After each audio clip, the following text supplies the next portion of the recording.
any severe weather this weekend. Well, Tosin, we could be dealing with some stronger thunderstorms developing later on tomorrow afternoon into the early evening hours. The main impact will be gusty winds and also the frequent lightning. And I know a lot of people have some outdoor plans tomorrow for Earth Day, so you just have to be weather aware into the afternoon and evening hours. But we are off to a warm start out there for your Friday. Today will be dry, but we are going to be tracking summer-like temperatures. It's going to feel more like July out there with temperatures at or near 90 degrees. A soaking rainfall with that line of showers and thunderstorms that are expected to move through tomorrow afternoon and evening. And then by Sunday will be drier. We'll see decreasing cloud cover, and also not only that, but also cooler temperatures. Talking high temperatures in the 60s by Sunday. And speaking of 60s, we're seeing some 60s on the map right now. 60 in D.C., upper 60s right now down towards Lexington Park. And aside from that, many of us are starting off in the 50s, just a touch cooler off towards Cumberland, coming in at 49 degrees. We are seeing some visibility issues out there right now.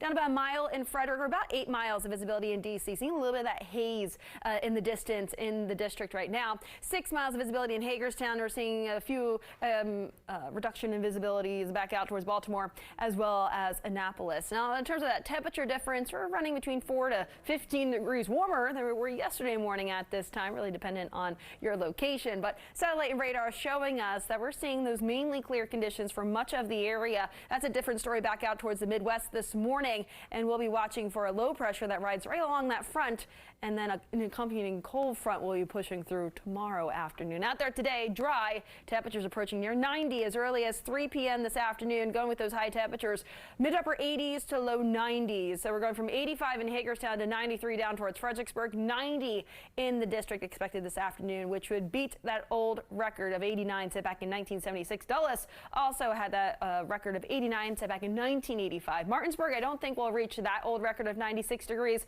Hagerstown will be just shy of reaching that old record of 90 set back in 1985. Now tomorrow, not nearly as warm as the day today. We're back into the 70s for the day tomorrow. Cold front swings through, so let's get right to the timing of that and also that severe outlook. The Storm Prediction Center has put parts of our area under a slight risk. Now again, that's mainly for the gusty wind threat, and that slight risk is from D.C. even up towards Baltimore and down towards Fredericksburg. So really up and down the 95 corridor in our area. Other than that, a marginal risk. So a slight risk, that's a 2 out of 5 on that severe scale. So a little bit higher than that marginal risk. So in terms of the timing, there's those fronts that we're seeing back out towards the Midwest right now. And then there's that low pressure followed by that cold front. Cold front swings into our western zones by about noon, and then closer towards the district as we look ahead towards that dinner time frame. So later afternoon, early evening, and then it eventually slides out. We'll see drier conditions and cooler temperatures as we look ahead towards the second half of the weekend. So we're going from the 70s tomorrow to mid-60s for Sunday, and we stay into the 60s as we look ahead towards that next work week. Shanika's here with another check of the roadways